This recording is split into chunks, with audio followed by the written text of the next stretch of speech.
Good morning बच्चों, मैं विशाल स्वागत करता हूं आपका आपके अपने चैनल तैयारी ऑनलाइन में। बच्चों, आज की वीडियो में हम वर्कशीट नंबर 44 सॉल्व करेंगे, जो वर्कशीट है सामाजिक विज्ञान की, जिसका टॉपिक है राजनीतिक दल या दलीय प्रणाली।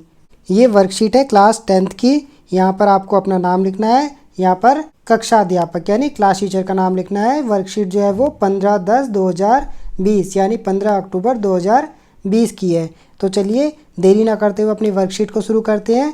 वर्कशीट शुरू करने से पहले अगर आप हमारे चैनल पर नए हैं तो चैनल को सब्सक्राइब कर ले, वीडियो को लाइक और अपने दोस्तों के साथ शेयर भी ज़रूर करें ताकि उन्हें भी ये वर्कशीट करने में आसानी हो। तो चलिए देखते हैं।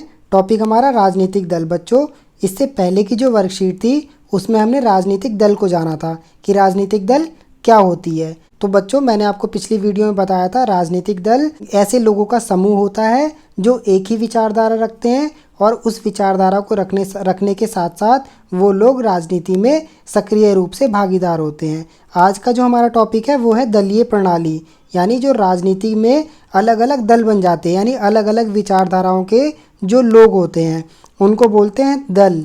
अब इसी प्रणाली को, जो दल बनने की जो प्रणाली होती है, उसी प्रणाली को इस वर्कशीट में समझाया गया है। तो देखिए, दलीय प्रणाली जो होते हैं वो 3 प्रकार से होते हैं। एक सिस्टम ऐसा होता है जिसमें एक पार्टी होती है, दूसरा सिस्टम ऐसा होता है जिसमें 2 पार्टियां होती है चुनाव लड़ने के लिए, और तीसरा सिस्टम ऐसा होता है जिसमें बहुत सारी पार्टियां एक साथ मिलकर चुनाव लड़ती हैं। तो इस वर्कशीट में हम इन्हीं 3 पार्टियों को या इन्हीं 3 दलों को समझने का प्रयास करेंगे। सबसे पहले देखिए क्या लिखा है। कई देशों में एक ही दल को सरकार बनाने व चलाने की आज़ादी होती है, यानी वहाँ पर एक पार्टी सिस्टम होता है, सिंगल पार्टी सिस्टम जिसको बोलते हैं, या एक दल प्रणाली होती है।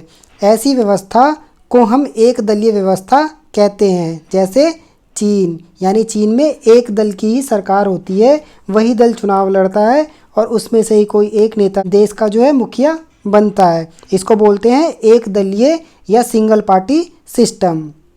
दूसरा सिस्टम क्या होता है या दूसरी प्रणाली कौन सी होती है, जिसमें 2 दल होते हैं। मुख्य रूप से 2 ही दल आपस में चुनाव लड़ते हैं। देखिए क्या लिखा है। कुछ देशों में सत्ता 2 मुख्य दलों के मध्य बदलती रहती है, इसे 2 दलीय व्यवस्था कहते हैं। जैसे अमेरिका और ब्रिटेन। आप सभी को पता है अमेरिका में अभी चुनाव भी हो रहे हैं, तो आप हमें कमेंट में बताइए कि अमेरिका में कौन कौन से 2 दल मुख्य रूप से सक्रिय है। इनमें कौन सा दल है जो भी सक्रिय है, जिसकी सरकार बनती है।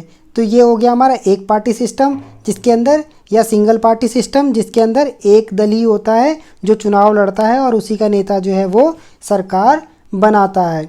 दूसरा हो गया 2 पार्टी सिस्टम या डबल पार्टी सिस्टम, जिसमें क्या होता है, एक देश में 2 मुख्य रूप से पार्टियां होती हैं जो पार्टियां चुनाव लड़ती हैं और उनमें से ही दोनों पार्टियों में ही सत्ता का बंटवारा या सत्ता आपस में बदलती रहती है। तीसरा सिस्टम क्या हो जाएगा, जिसमें बहुत सारी पार्टियां एक साथ चुनाव लड़ती हैं। तो देखिए इसमें क्या लिखा है। जब अनेक दलों का सत्ता में आने का ठीक ठाक अवसर हो तो उसे बहुदलीय व्यवस्था कहते हैं। जैसे भारत, यानी एक साथ बहुत सारी पार्टियां चुनाव लड़ सकती हैं, ऐसी प्रणाली को क्या कहते हैं, मल्टी पार्टी सिस्टम या बहुदलीय व्यवस्था। अब देखिए आगे क्या लिखा है।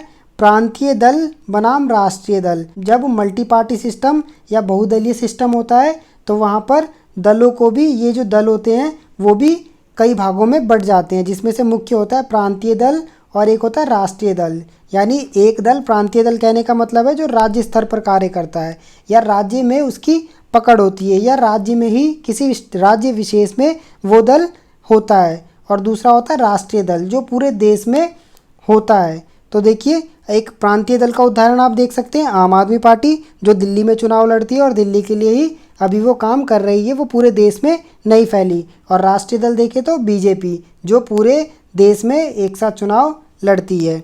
तो देखिए इसमें क्या लिखा है। जब कोई दल राज्य विधानसभा के चुनाव में पड़े कुल मतों का 6% या उससे अधिक हासिल करती है और कम से कम 2 सीट पर जीत हासिल करती है तो उसे राज्य के राजनीतिक दल के रूप में मान्यता मिलती है। यानी वे कह रहा है कि जब कोई पार्टी राज्य में जो चुनाव होते हैं ना, उसमें अगर वो कुल मतों का, जितने मत पड़े हैं, जितनी वोटिंग हुई है उसका 6% या उससे अधिक हासिल कर लेती है और कम से कम 2 सीटों पर जीत जाती है तो उसे राज्य दल के रूप में मान्यता दे दी जाती है। आप मुझे कमेंट करके बताइए कि चुनाव कराने का और राजनीतिक दलों को प्रांतीय दल और राष्ट्रीय दल होने की मान्यता कौन देता है।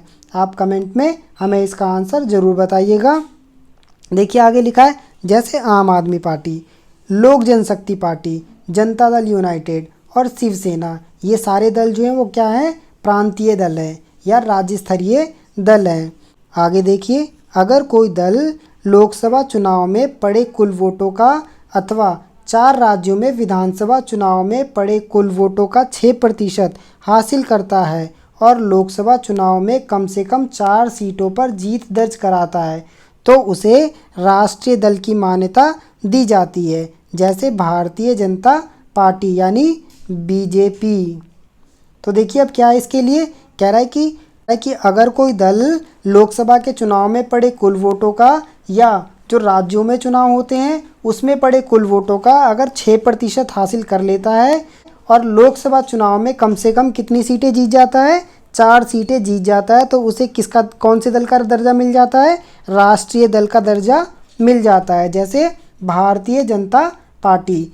अर्थात कहने का मतलब ये है कि वे दल जो विधानसभा के चुनाव में कम से कम 6% वोट और कम से कम 2 सीट जीत जाते हैं उनको राज्य स्तरीय दल का दर्जा दे दिया जाता है। और दूसरा, अगर उनको राष्ट्रीय दल का दर्जा प्राप्त करना है तो या तो लोकसभा के चुनाव में या विधानसभा के चुनाव में पड़े कुल वोटों का 6% और लोकसभा में कम से कम 4 सीटें जीत जाता है तो उसे राष्ट्रीय दल का दर्जा दे दिया जाता है। अब देख लेते हैं भारत के कुछ प्रमुख राष्ट्रीय दल कौन कौन से हैं, उनकी लिस्ट दी गई है, हम इनके नाम देख लेते हैं। सबसे पहला देखिए यहाँ पर दलों का नाम, चुनाव चिन्ह, कब ये स्थापना, इनकी स्थापना कब हुई थी और इनकी विचारधारा क्या है। जैसा कि हमने देखा था, पहले पढ़ा था कि किसी भी दल का या ऐसे विचारधारा के लोगों का समूह, हमने पिछली वर्कशीट में देखा था, दल क्या होते हैं, ऐसे लोग जिनकी विचारधारा मिलती है एक दल, राजनीतिक दल बनाते हैं, इसी को क्या कहते हैं, राजनीतिक दल बोलते हैं। तो देखते हैं हम, और इनकी अगले में है 2019 के लोकसभा चुनाव में ये कितनी सीटें जीते थे। देखिए सबसे पहला है भारतीय राष्ट्रीय कांग्रेस। भारतीय राष्ट्रीय कांग्रेस का चुनाव चिन्ह क्या है, हाथ। इसकी स्थापना कब हुई थी, 1885 में। आप मुझे कमेंट करके बताइए कि कांग्रेस की स्थापना किसने की थी। अब देखिए इनका जो है, इनकी विचारधारा क्या है, इनकी विचारधारा है मध्यमार्गी, धर्मनिरपेक्षता, कमजोर एवं अल्पसंख्यक समुदायों के हितों की रक्षा करना। ठीक है, अगला देखते हैं, अगला राष्ट्रीय दल कौन सा है, भारतीय जनता पार्टी। इसका चुनाव चिन्ह क्या है, कमल का फूल। इसकी स्थापना कब हुई थी, 1980 में। इसकी देखिए विचारधारा क्या है, प्राचीन संस्कृति से प्रेरणा लेकर मजबूत और आधुनिक समाज बनाना, सांस्कृतिक राष्ट्रवाद, धर्मनिरपेक्षता, समान नागरिक संहिता इत्यादि को लागू करना। अगला देखिए बहुजन समाज पार्टी। इसका चुनाव चिन्ह क्या है, हाथी। इसकी स्थापना कब हुई थी, 1984 में। इसकी विचारधारा क्या है, बाबा साहेब अम्बेडकर, ज्योतिबा फुले एवं पेरियार आदि विचारकों से प्रेरित है ये दल।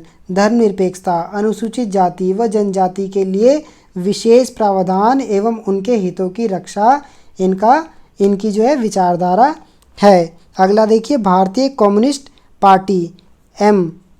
इनका क्या है चुनाव चिन्ह, हाशिया, हथौड़ा एवं सितारा। इनकी स्थापना कब हुई थी, 1964 में। इनकी विचारधारा क्या है, मार्क्सवाद, लेनिन में आस्था रखते हैं, समाजवाद, धर्मनिरपेक्षता और लोकतंत्र की तथा साम्राज्यवाद और सांप्रदायिक ताकतों का विरोध इत्यादि इनकी विचारधारा है। भारतीय कम्युनिस्ट पार्टी, इसका निशान क्या है, गेहूं की बाली एवं हसिया। 1925 में इनकी स्थापना हुई। इनकी विचारधारा क्या है, मार्क्सवाद, लेनिनवाद, धर्मनिरपेक्षता एवं लोकतंत्र में आस्था, अलगाववादी और सांप्रदायिक ताकतों का विरोध इत्यादि इनकी विचारधाराएं हैं। अगली पार्टी कौन सी है, राष्ट्रीय पार्टी, राष्ट्रवादी कांग्रेस पार्टी। इनका जो चुनाव चिन्ह है वो क्या है, टेबल घड़ी। इनकी स्थापना कब हुई थी, 1999 में। इनकी विचारधारा देखिए, गांधीवाद, धर्मनिरपेक्षता, सामाजिक न्याय एवं संघवाद इत्यादि इनकी क्या है, विचारधारा है। अब देखिए हमने इस वर्कशीट में क्या क्या सीखा। सबसे पहले तो हमने सीखा दलीय प्रणाली कितने प्रकार की होती है। तो दलीय प्रणाली कितने प्रकार की होती है, 3 प्रकार की। कौन कौन सी होती है, तो सबसे पहला होता है वन पार्टी सिस्टम, सेकंड होता है डबल पार्टी सिस्टम, तीसरा होता है मल्टी पार्टी सिस्टम। हमने पहले पढ़ा वन पार्टी सिस्टम में कि किसी देश में अगर एक ही दल है वही चुनाव लड़ता है और उसी का कोई मुखिया बनता है तो उसको बोलते हैं वन पार्टी सिस्टम, जिसका हमने उदाहरण देखा चीन। दूसरा हमने देखा डबल पार्टी सिस्टम, जिसमें दो पार्टियां आपस में चुनाव लड़ती हैं और उनमें से ही कोई अब सत्ता को संभालता है। तीसरा देखा हमने मल्टी पार्टी सिस्टम, जिसमें बहुत सारी पार्टियां आपस में एक साथ चुनाव लड़ती है। फिर उसके बाद हमने देखा प्रांतीय दल और राष्ट्रीय दल में क्या अंतर होता है। तो इसमें हमने देखा कि जो प्रांतीय दल होते हैं वो विधानसभा के चुनाव में या तो उनको 6% वोट मिले हो या तो फिर कम से कम वो 2 सीटें जीते हो अपने विधानसभा के चुनाव। अगर वो ये एलिजिबिलिटी रखते हैं तो वो प्रांतीय दल कहलाते हैं। और राष्ट्रीय दल कौन से कहलाते हैं? ऐसे दल जो लोकसभा के चुनाव में कुल वोटों का या फिर विधानसभा के पड़े या फिर 4 राज्यों के विधानसभा के चुनाव में कुल वोटों का 6% या तो हासिल किया हो और दूसरा लोकसभा में कम से कम 4 सीटों पर जीत दर्ज की हो। ऐसे दलों को राष्ट्रीय दल बोलते हैं। फिर हमने कुछ उदाहरण देखे राष्ट्रीय दल के, जिसमें हमने भारतीय राष्ट्रीय कांग्रेस, भारतीय जनता पार्टी, बहुजन समाजवादी पार्टी, भारतीय कम्युनिस्ट पार्टी और बहुत सारी पार्टियों को देखा। अब हम आते हैं क्वेश्चन आंसर पे। क्वेश्चन आंसर क्या है हमारा? पहला प्रश्न क्या है? तो पहला प्रश्न है हमारा, लोक जनशक्ति पार्टी किस राज्य का एक प्रांतीय दल है? तो देखिए लोक जनशक्ति पार्टी जो है वो किस राज्य का प्रांतीय दल है? बिहार का। आप इसका जो चुनाव चिन्ह है वो पता करके हमें कमेंट में बताइए। दूसरा प्रश्न देखते हैं, भारतीय राष्ट्रीय कांग्रेस पर एक संक्षिप्त नोट लिखिए। तो देखिए भारतीय राष्ट्रीय कांग्रेस पर क्या क्या लिख सकते हैं हम? सबसे पहला, भारतीय राष्ट्रीय कांग्रेस जो है वो का गठन कब हुआ था? 1885 में किया गया। तो इसका चुनाव चिन्ह क्या है? चुनाव चिन्ह इसका पंजा है या हाथ है। और तीसरा देखिए, भारतीय राष्ट्रीय कांग्रेस भारत की एक प्रमुख राजनीतिक पार्टी है। इसकी स्थापना किसने की थी? A.O. ह्यूम ने की थी। यह दल धर्मनिरपेक्षता, लोकतंत्र तथा समाजवाद में विश्वास रखता है। और छठा क्या है? ये देश का सबसे पुराना दल है या ये देश की सबसे पुरानी पार्टी है। तो आपने भारतीय राष्ट्रीय कांग्रेस के बारे में देखा। अब तीसरा देखते हैं, भारतीय जनता पार्टी पर एक संक्षिप्त नोट लिखिए। तो देखिए भारतीय जनता पार्टी के बारे में हम क्या क्या जानते हैं। देखिए भारतीय जनता पार्टी का गठन जो है 1980 में किया गया था। इस पार्टी का जो चुनाव चिन्ह है वो क्या है? कमल का फूल है। और भारतीय जनता पार्टी सांस्कृतिक राष्ट्रवाद, एक देश एक कानून तथा आधुनिक भारत के निर्माण में विश्वास रखती है। चौथा क्या है? भारतीय जनता पार्टी यानी बीजेपी का गठन जो है श्यामा प्रसाद मुखर्जी द्वारा किया गया था। और पांचवा क्या है? वर्तमान में भारतीय जनता पार्टी देश का सत्ताधारी दल है। अगला प्रश्न देखिए हमारा, कर्नाटक, आंध्र प्रदेश, तमिलनाडु, उत्तर प्रदेश तथा पश्चिम बंगाल में एक एक प्रांतीय दल को पता कीजिए एवं उनके नाम लिखिए। तो देखिए हम देखते हैं इसके नाम क्या क्या है। यह आप खुद भी ढूंढ सकते हैं। देखिए कर्नाटक का जो दल है प्रांतीय दल वो जनता दल सेकुलर है। आंध्र प्रदेश का जो दल है वो तेलुगु देशम पार्टी है। तमिलनाडु का जो वो प्रांतीय दल है वो AIDMK है। उत्तर प्रदेश का जो है वो समाजवादी पार्टी है। और पश्चिम बंगाल का तृणमूल कांग्रेस है। तो बच्चों आज की वीडियो में बस इतना ही। आपको हमारी वीडियो कैसी लगी आप हमें कमेंट करके ज़रूर बताना। और वीडियो पसंद आई हो तो वीडियो को लाइक करो। और अगर अभी तक आपने हमारा चैनल सब्सक्राइब नहीं किया तो चैनल को सब्सक्राइब कर लो और बेल आइकन को दबा लीजिए ताकि सभी नोटिफिकेशन आपको टाइम से मिलते रहे। तो मिलते हैं अगले वीडियो में, तब तक आप अपना ध्यान रखिए।